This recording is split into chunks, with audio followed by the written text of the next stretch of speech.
The human voice. It's the instrument we all play. It's the most powerful sound in the world, probably. It's the only one that can start a war or say, I love you. And yet many people have the experience that when they speak, people don't listen to them. Why is that? How can we speak powerfully to make change in the world? What I'd like to suggest, there are a number of habits that we need to move away from. I've assembled for your pleasure here 7 deadly sins of speaking. I'm not pretending this is an exhaustive list, but these 7, I think, are pretty large. Habits that we can all fall into. First, gossip. Speaking ill of somebody who's not present.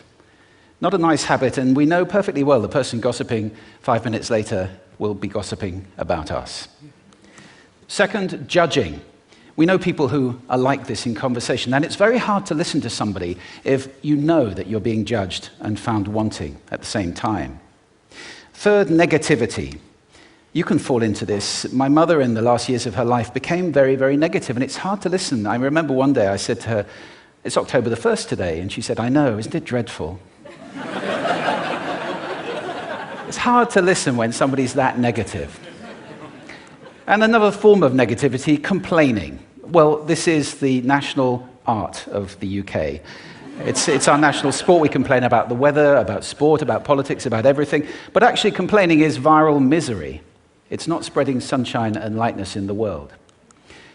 Excuses.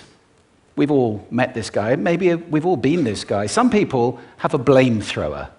They just pass it on to everybody else and don't take responsibility for their actions. And again, hard to listen to somebody who's being like that. Penultimate, the 6th of the 7, embroidery, exaggeration.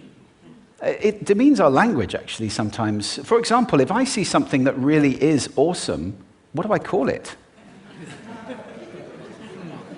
And then, of course, this exaggeration becomes lying, out and out lying, and we don't want to listen to people we know are lying to us. And finally, dogmatism. The confusion of facts with opinions. When those two things get conflated, you're listening into the wind. You know, somebody is bombarding you with their opinions as if they were true. It's difficult to listen to that. So here they are, 7 deadly sins of speaking. These are things I think we need to avoid. But is there a positive way to think about this? Yes, there is. I'd like to suggest that there are 4 really powerful cornerstones, foundations, that we can stand on if we want our speech to be powerful and to make change in the world. Fortunately, these things spell a word. The word is hail, and it has a great definition as well. I'm not talking about the stuff that falls from the sky and hits you on the head. I'm talking about this definition, to greet or acclaim enthusiastically, which is, I think, how our words will be received if we stand on these 4 things. So what do they stand for? See if you can guess. The H, honesty, of course. Being true in what you say, being straight and clear. The A is authenticity, just being yourself. A friend of mine described it as standing in your own truth, which I think is a lovely way to put it. The I is integrity, being your word, actually doing what you say, and being somebody people can trust. And the L is love. I don't mean romantic love, but I do mean wishing people well. For 2 reasons. First of all, I think absolute honesty may not be what we want. I mean, my goodness, you look ugly this morning. Perhaps that's not necessary. Tempered with love, of course, honesty is a great thing.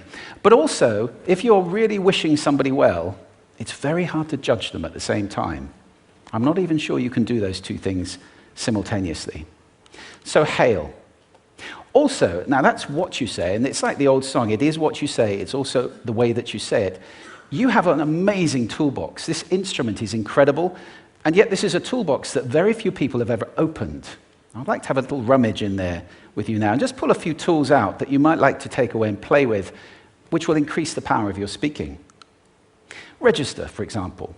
Now, falsetto register may not be very useful most of the time, but there's a register in between. I'm not going to get very technical about this for any of you who are voice coaches. You can locate your voice, however. So if I talk up here in my nose, you can hear the difference. If I go down here in my throat, which is where most of us speak from most of the time, but if you want weight, you need to go down here to the chest. You hear the difference? We vote for politicians with lower voices. It's true, because we associate depth with power and with authority. That's register. Then we have timbre. It's the way your voice feels. Again, the research shows that we prefer voices which are rich, smooth, warm, like hot chocolate. Well, if that's not you, that's not the end of the world, because you can train. Go get a voice coach. And there are amazing things you can do with breathing, with posture, and with exercises to improve the timbre of your voice.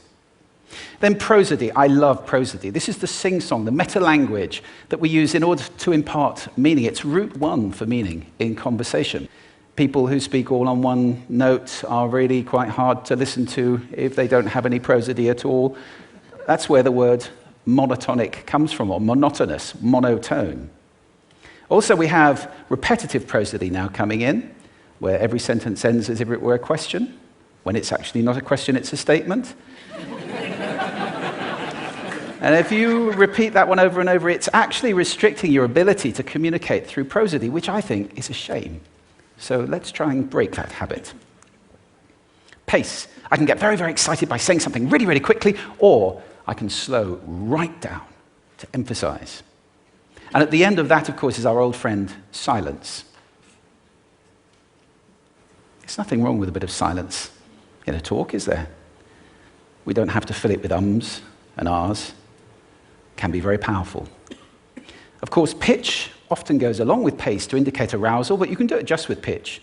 Where did you leave my keys? Where did you leave my keys? It's a slightly different meaning in those two deliveries. And finally, volume. I can get really excited by using volume, sorry about that if I startled anybody, or I can have you really pay attention by getting very quiet.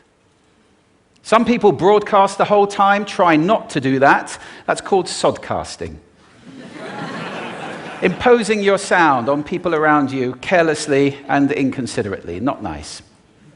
Of course, where this all comes into play most of all is when you've got something really important to do. It might be standing on a stage like this and giving a talk to people. It might be proposing marriage, asking for a raise, a wedding speech, whatever it is. If it's really important, you owe it to yourself to look at this toolbox and the engine that it's going to work on. And no engine works well without being warmed up. Warm up your voice. Actually, let me show you how to do that. Would you all like to stand up for a moment? I'm going to show you the 6 vocal warm-up exercises that I do before every talk I ever do. Anytime you're going to talk to anybody important, do these. First, arms up, deep breath in, and sigh out, like that. One more time. Very good. Now we're going to warm up our lips, and we're going to go bop, bop, bop, bop, bop, bop, bop, bop. Very good.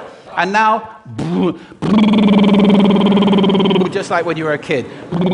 Now your lips should be coming alive. We're going to do the tongue next with exaggerated la, la, la, la, la, la, la, la, la. Beautiful. You're getting really good at this. And then roll an R.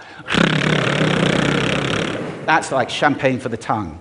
Finally, and if I can only do one, the pros call this the siren. It's really good. It starts with we and goes to or. The we is high, the or is low. So you go wee, or wee. Fantastic. Give yourselves a round of applause. Take a seat. Thank you. Next time you speak, do those in advance. Now, let me just put this in context to close. This is a serious point here. This is where we are now, right? We speak not very well into people who simply aren't listening in an environment that's all about noise and bad acoustics. I have talked about that on this stage in different phases. What would the world be like if we were speaking powerfully to people who are listening consciously in environments which were actually fit for purpose? Or to make that a bit larger, what would the world be like if we were creating sound consciously and consuming sound consciously and designing all our environments consciously for sound? That would be a world that does sound beautiful, and one where understanding would be the norm. And that is an idea worth spreading. Thank you. Thank you.